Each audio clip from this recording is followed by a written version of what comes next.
Thank you very much. तो फिर आप सबकी इजाज़त से और डॉक्टर नसीम आपकी इजाज़त से हम शुरू करते हैं. ये है जी वो किताब जिसके बारे में आज हम बात करेंगे. बहुत ही बेहतरीन किताब है.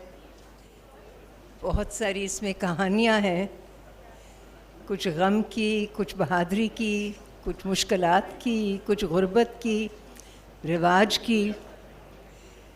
और यहाँ पे हैं तशरीफ़ फरमा doctor Naseem Salahuddin. Doctor Naseem Salahuddin is an internal specialist, internal medicine specialist, which is a very, very difficult specialization to have because it covers a number of things. She's a highly regarded professional in her field. I think Naseem been about 40, 50 years of service now. And it's a great pleasure for me to have this opportunity to moderate this session or to have a conversation with my dear friend, Naseem, who's been a childhood friend actually. We were together in school from class 4. तो ज़िंदगियाँ इसी तरह चलती हैं. कुछ दो पटरियाँ चलती हैं, मिलती भी हैं, फिर अपना अपना सफ़र करती हैं, फिर मिलती हैं. तो आज हम दोबारा यहाँ पे मुलाकात कर रहे हैं. असल में ये किताब Among my own, the Untold Stories of My People, ये किताब एक यकदम नहीं लिखी गई. तकरीबन 3-4 दहाइयों से ये डॉक्टर नसीम के जहन में थी. कहानियाँ तो थीं, किताब शायद नहीं थी. और 80s में, लेट 80s में नसीम लिखा करती थी डॉन के लिए. और वक्तन पर वक्तन अपना जो इनका काम था सिंध के फ़र्क इलाक़ों में, रेगिस्तानों में भी और कुछ इंडस रिवर के किनारे के इलाक़ों में भी, तो उसके बारे में लिखा करती थी. और 2-3 दहाइयाँ गुज़र गईं और ये कहानियाँ जमा होती गईं. कुछ फ़ोल्डर्स में पड़ी रहीं, कुछ कहीं शेल्फ़ों पे पड़ी रहीं. और फिर मेरे ख़्याल में कुछ लोगों ने उनको कहा कि आप क्यों नहीं ये सारा इकट्ठा करके एक दफ़ा लिख देती. तो आज मैं उम्मीद रखती हूँ आप इनसे इनकी ज़बानी सुनेंगी, इनके अपने experiences.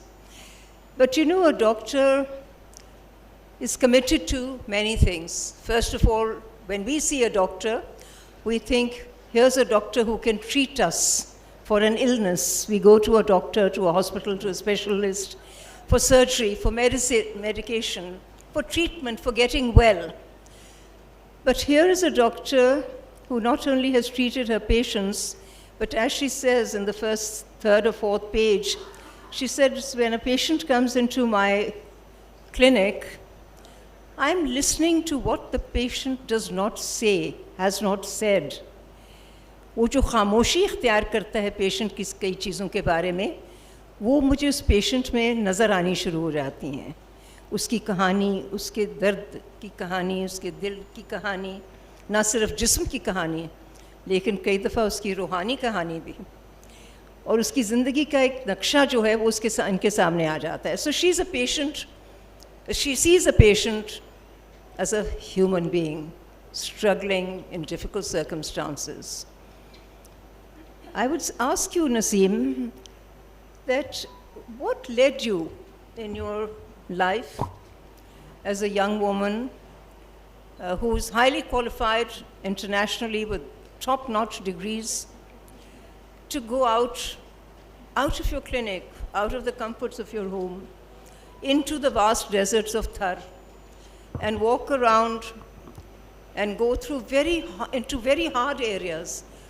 What was it? Did something happen in your childhood, in your teenage years? Is there an influence in your life that made you do something different, something extraordinary, something that most doctors don't do? वो क्या असरात थे आपकी ज़िंदगी पे? Thank you, Shahnaz.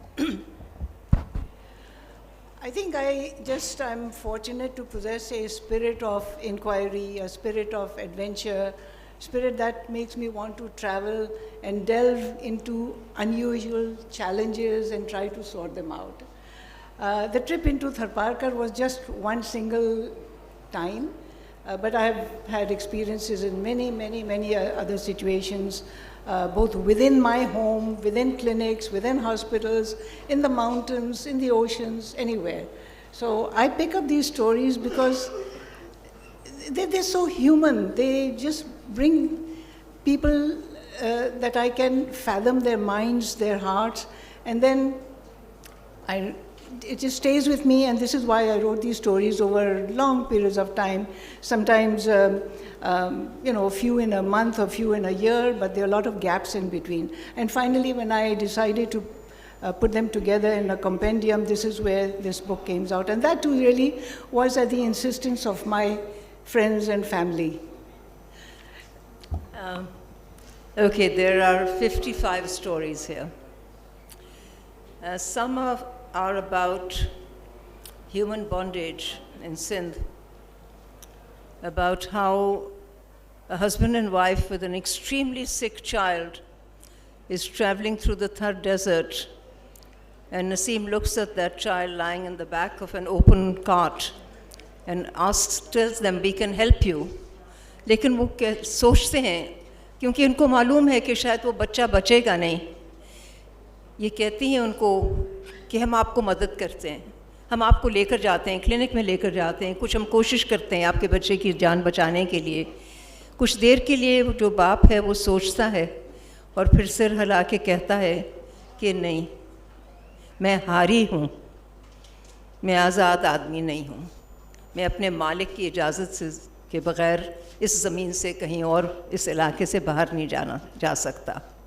It is of bondage. It is of human dependence. There are stories about the oppression of women in high-income families, the oppression of women in poor families. There are stories about the elite and the problems that they have when their children get involved with things like drugs and drinking. There are stories about intermarriages and the forced nature through which marriages take place. There are a range of stories. So I would like to ask you, Naseem, which are the 2 or 3 most powerful impressions in your mind? What is it that comes to your mind most when you talk about the 55 stories, or they run through your mind? Which are the stories that you can tell us? You know, Shahnaz, when I started putting the stories together, I did not intend to put them in compartments, as to what they were going to reflect. They just, I collected all the 55 stories, and then I said, what is coming out of it? And I'll try and explain what really came out of it. You already mentioned my adventure in Tharparkar when for the first time ever, this was in the 1980s, I realized what feudalism is, what patriarchy is all about. And what also comes out of it in a few instances. Let me just step back and tell you something. That I had my training in the West, in the United States, where I did my fellowship and examinations and so on, and had practiced medicine there for a few years. Then I came back to Pakistan, and I worked at the Aga Khan University Hospital and the Liaquat National simultaneously. They were side-by-side hospitals. And so in USA and in Aga Khan, I took care of patients who were educated, who were well off. They had, there were people from the upper crust of society. I would see doctors and lawyers and people in the government services, and those who were they were well off. Then at the Liaquat National, there were people who were from the middle class. They were shopkeepers, they were housewives, they were miscellaneous jobs, or they were paid for by utility companies to, for their medical care to be written off over there. But since 2007, I moved to the Indus Hospital in Korangi, and I've been there since. I still am there.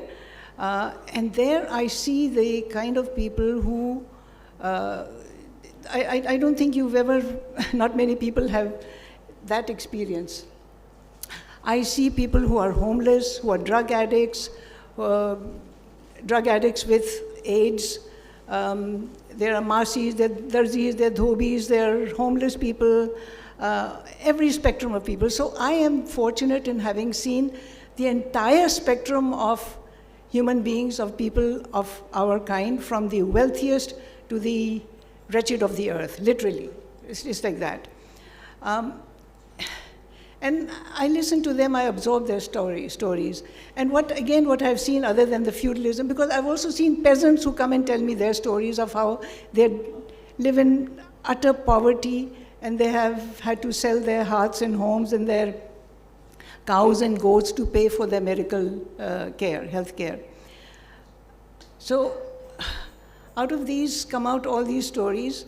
And the other thing besides the feudalism and patriarchy that I just mentioned is the utter misogyny of our communities. And by misogyny, I mean not just men against women, but it's women against women. I mean, it just, blows my mind how a woman who perceives another woman to be below her socioeconomic status, or the physical appearance, or in language, or whichever way, she's considered inferior to her. Our society does not tolerate a woman who is not married up to a certain age. How dare she not be married? Why is she not married? And she's looked down upon. And this cuts across every crust of our society, whether from the richest to the poorest. They all have this obsession with marriage, whether it is right, wrong, whether the couple to be matches up in age, in mental, in physical attributes and so on. It doesn't matter, but they must be married, and they have no business not to be married. So these stories come out very poignantly in all of these stories. There's these stories of injustice, of the rich to the poor, of the poor to the poor also, condemning them for their even lower poverty. Say a domestic worker cannot tolerate a beggar, they'll also be told off. I mean, there's this kind of inequity in our society which is intolerable. The effects of consanguinity within marriage, within the family, or cousin marriages, it has disastrous effects as far as I've seen. Generation after generation intermarry, and what you see generation after generation, in many generations, are deformities. There's thalassemia, there's visual disturbances, malignancies, mental challenges, all kinds of stunting, short stature, tall stature, you name it, everything like that. I have even come across hijras and eunuchs who come to me for, well, many of them have AIDS, but when they tell me their story of why they are what they are, it hits me. I start to understand their lives. As a child, I was terrified when a hijra ran after me, and I went back into my room and hid under the bed, terrified that this person was going to come after me. Well, that didn't happen. But later on in life, when I came across this hijra who came to see me as a patient, and there was really nothing seriously wrong, but I did understand. I talked to him, her, I don't know, and they came out with a story of why this community of hijras behaves the way they do behave. Because they are ostracized from their homes, from their families, from society, and just left on the streets to be on their own. So where are they going to go? They are on the street, they're not educated, they don't have any skills, and so they go into begging and dancing, and the rest is in front of us. Their behavior on the streets is so really sometimes very repulsive, for that matter, and that's, but there's a reason for it. You got to understand them, why they are what they are. So at least in the last some years, there's some understanding of the third gender and giving them some privilege, some recognition, but I hope this will get better with time. there are also patients who know that this is going to be the end of their life because of a deadly disease, a cancer or whatever. And several of them, I've understood, either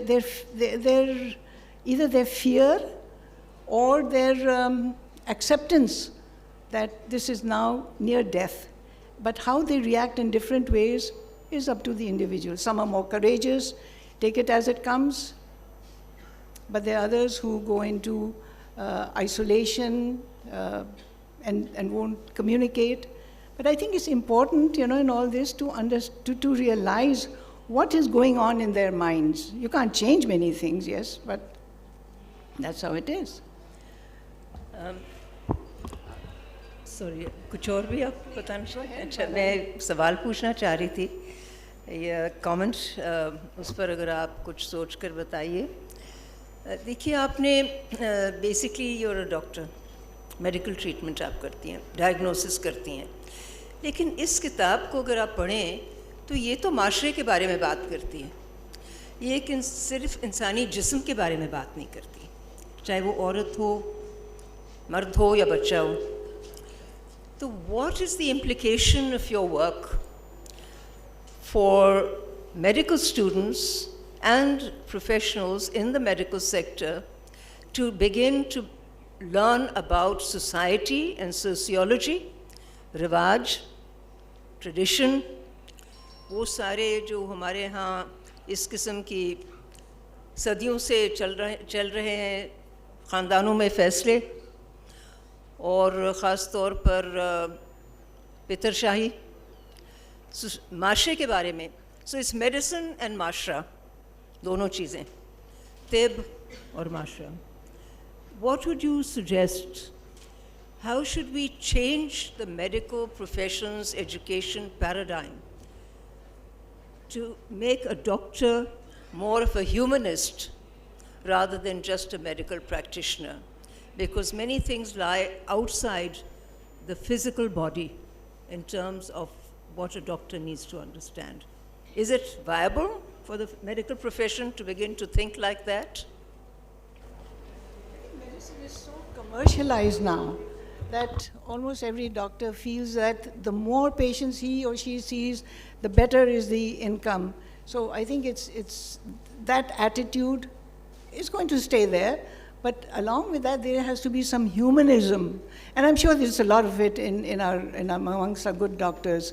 I've given an instance of a doctor who, a surgeon who would not operate on that child until the money was paid ahead in his hands in 1,000 or 1,000 rupee notes, put in his pocket, and then he says, okay, now I'm going to do the surgery.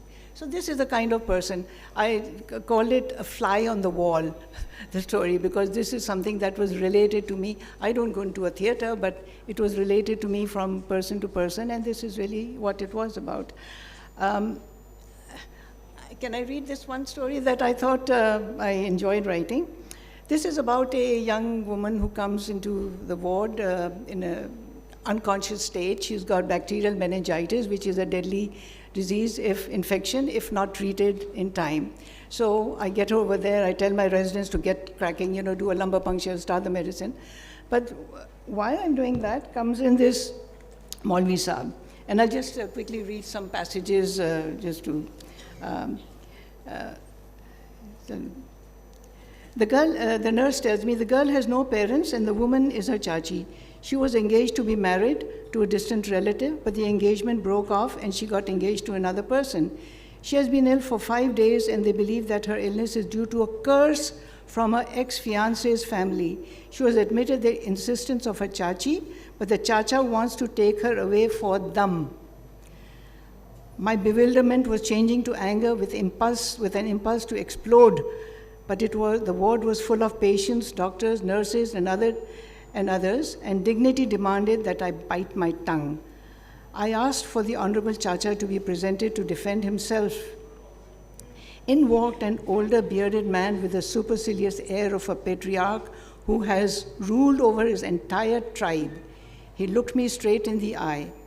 Dr. Sahiba, with apologies to you and your profession, let me say that I have no trust at all in doctors, their diagnosis or their treatment. My wife insisted on bringing my niece to the hospital, but I wish to take her away. Her problem is something else. I swallowed hard. She has a serious infection and will die if you take her away. God's will, he rolled his eyes upwards. I tried another tactic.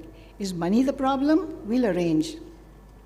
From his breast pocket, he pulled out a wad of crisp 1,000-rupee notes and flipped them playfully like a pack of cards.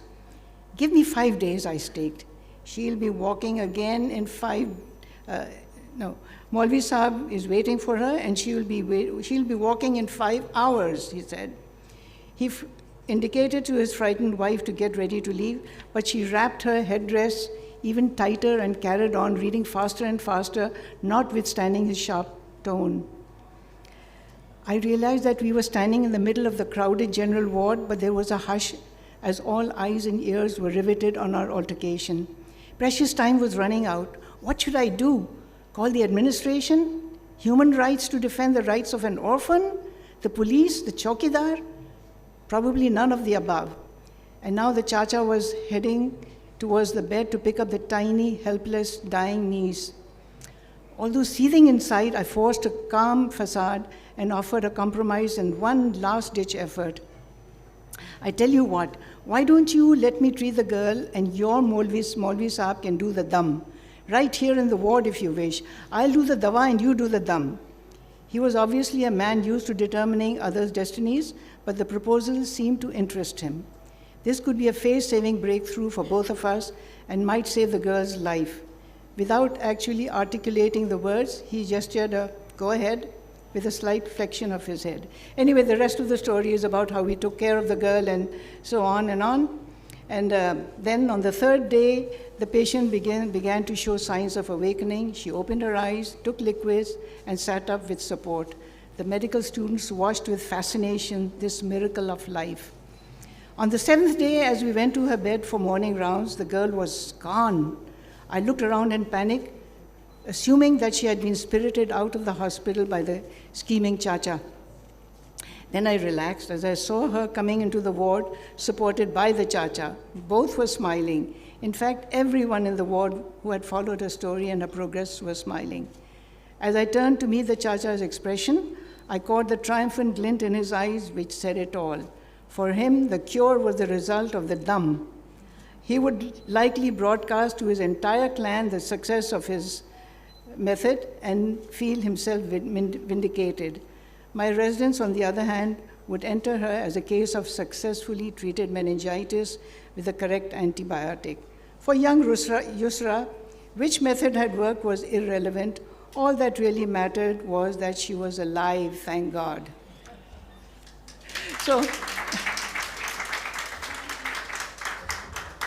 अच्छा जी, मेरे ख्याल में हमारा वक्त तकरीबन ख़त्म हो रहा है, तो चंद मिनट रह गए। ओके, बड़ी तेज़ी से वक्त गुजरता है। अगर कोई सवालात या कोई कमेंट्स हमारी ऑडियंस से हों तो 5 मिनट के करीब है हमारे पास।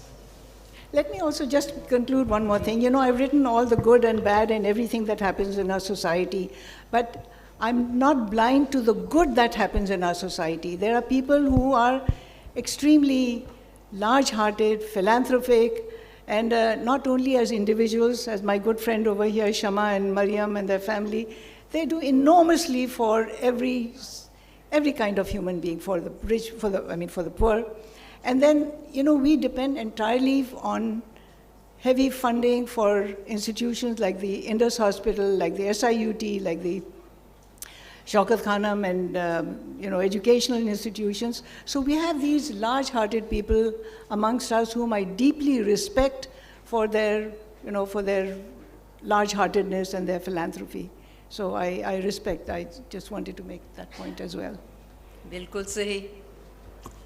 मेरे ख्याल में हमारी बहुत अहम शख्सियात जो हैं पाकिस्तान में जो फलाह और बहबूद का काम करते हैं, उनके बग़ैर तो पाकिस्तान बिल्कुल चल ही ना सकता। जी, आपने सवाल करना है? जी। डॉक्टर साहबा, आपकी जो बुक है इसका नाम तो ये होना चाहिए था कि 55 मरीज़ों की सच्ची कहानियाँ या ज़ख़म, बच्चों का ज़ख़म।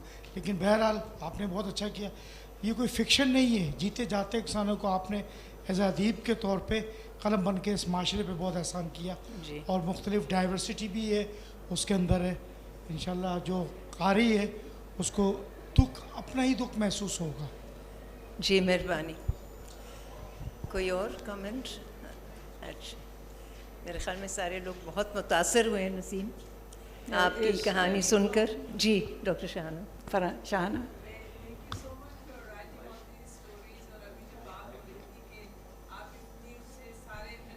की कहानियाँ सुनती हैं और उनको आपने लिख भी दिया है और इतना इंटरेस्ट लिया उनमें, तो क्या ऐसा सारे डॉक्टर्स करते हैं?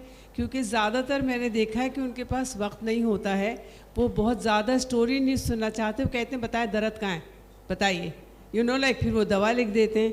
तो इस किताब को मेरे ख्याल से ज़्यादातर हमारे जो प्रैक्टिशनर्स हैं उनको पढ़ना चाहिए कि देखें कि एक डॉक्टर ऐसा भी है पाकिस्तान में जो सबकी कहानियाँ सुनता भी है, लिखता भी है और उसको पब्लिश भी करता है।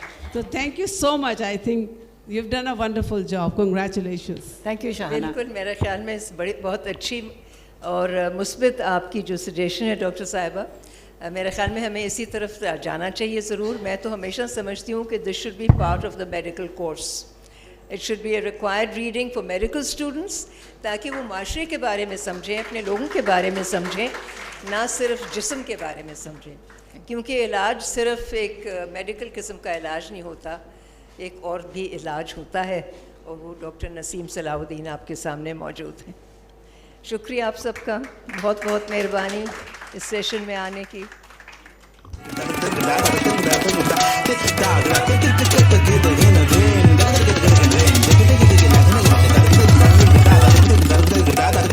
Da